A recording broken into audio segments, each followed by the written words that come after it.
इचलकरंजीतील शहापूर इथं आरटीओ कार्यालय उभारण्याचा प्रस्ताव आहे, पण बाजारपेठेची आणि यात्रेची जागा जाणार असल्यानं या आरटीओ कार्यालयाला शहापूर ग्रामस्थांचा विरोध आहे। गावातून जनजागृती फेरी काढून आरटीओ कार्यालय उभारण्यास विरोध असल्याचं ठणकावून सांगण्यात आलं। कायदा सुव्यवस्था राखायची असेल तर ग्रामस्थांच्या भावनांचा आदर करा असा इशारा देण्यात आला।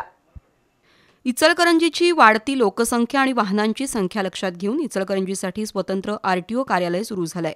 या कार्यालयासाठी शहापूरमध्ये जागा देण्याचं प्रशासकीय पातळीवर ठरलं, पण आठवडा बाजाराच्या आणि गावची यात्रा भरणाऱ्या जागेवर आरटीओ कार्यालय नको अशी ग्रामस्थांची भूमिका आहे। त्यासाठी शहापूर ग्रामस्थांनी गावातून फेरी काढली। गावची परंपरा, श्रद्धा आणि सांस्कृतिक वारशाचं प्रतीक असलेल्या जागेवर आरटीओ कार्यालय उभारू देणार नाही असं सांगून ग्रामस्थांनी आरटीओसाठी 1 इंचही जागा देणार नसल्याचं सांगितलं। यावेळी माजी बांधकाम सभापती उदयसिंग पाटील, रतन वाझे, नितीन कोकणे यांनी आरटीओ कार्यालयाचा प्रस्ताव प्रशासनानं मागं घ्यावा, अन्यथा संघर्ष अटळ असल्याचा इशारा दिला।